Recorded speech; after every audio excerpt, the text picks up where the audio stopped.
ನೀರಿನ ಬಾಟಲಿಯೊಳಗೆ ಚಿನ್ನದ ಕಳ್ಳ ಸಾಗಣೆ. ದೆಹಲಿ ವಿಮಾನ ನಿಲ್ದಾಣದಲ್ಲಿ ಇಬ್ಬರು ಪ್ರಯಾಣಿಕರ ಬಂಧನ. ಜೆಡ್ಡಾ ಮತ್ತು ದೋಹಾದಿಂದ ಆಗಮಿಸಿದ ಇಬ್ಬರು ಭಾರತೀಯ ಪ್ರಯಾಣಿಕರು ನೀರಿನ ಬಾಟಲಿಗಳಲ್ಲಿ ವಿಶೇಷವಾಗಿ ವಿನ್ಯಾಸಗೊಳಿಸಿದ ನಕಲಿ ತಳಭಾಗಗಳಲ್ಲಿ ಚಿನ್ನವನ್ನು ಬಚ್ಚಿಟ್ಟು ಸಾಗಿಸುತ್ತಿದ್ದರು.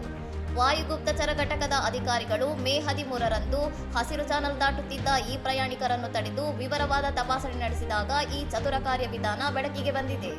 ಅಧಿಕಾರಿಗಳ ತಪಾಸಣೆಯ ವೇಳೆ ನೀರಿನ ಬಾಟಲಿಗಳ ತಳಭಾಗದಲ್ಲಿ ಬೆಳ್ಳಿಯ ಬಣ್ಣ ಲೇಪಿತವಾದ ಕಚ್ಚಾ ಚಿನ್ನದ ವೃತ್ತಾಕಾರದ ತುಂಡುಗಳನ್ನು ಮರೆಮಾಚಿರುವುದು ಪತ್ತೆಯಾಗಿದೆ. ಬಂಧಿತ ಪ್ರಯಾಣಿಕರಿಂದ ದೆಹಲಿ ಕಸ್ಟಮ್ಸ್ ಅಧಿಕಾರಿಗಳು ಒಟ್ಟು 233.5 ಗ್ರಾಂ ಮತ್ತು 117 ಗ್ರಾಂ ಚಿನ್ನವನ್ನು ವಶಪಡಿಸಿಕೊಂಡಿದ್ದಾರೆ.